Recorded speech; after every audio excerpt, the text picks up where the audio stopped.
Down for us now is Alpesh Van Der. He is the Chief Executive Officer for PKF. And Alpesh, good to see you this evening. I'd like to understand what's going on here like a 3-year-old. Simplify this for us, because from where I sit, you would expect that MPC will not be raising the lending or the base lending rate at this particular time when the cost of living is very high. And from where I sit again, this definitely increases the cost of credit. Yet for Kenyans to survive right now, a lot of us are opting for credit. From where you sit, what do you read?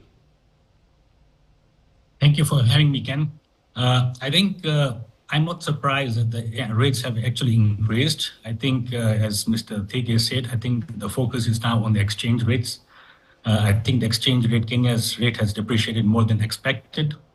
I think there was expectation that the rates in the US, UK, and Europe would actually be cut, but they have been stable over the last week.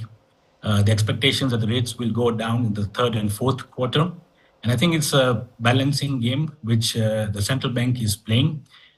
You also need to understand and appreciate that the rate in December 2022 was 7%. It is now going to about 13%. So that's an increase of almost 95% on the interest rates. But what is also important to understand is that our currency has depreciated by more than 30%.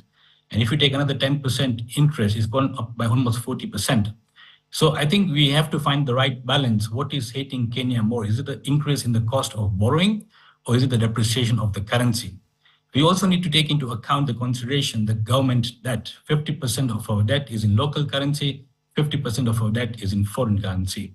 So I think we need to understand and appreciate and say what is going to be cheaper for the government to pay off this debt. So I think they have analyzed, they have looked at the root cause analysis and said that we can't allow the exchange rate to depreciate further because it will hit the economy in the long term. We may not get any foreign direct investment.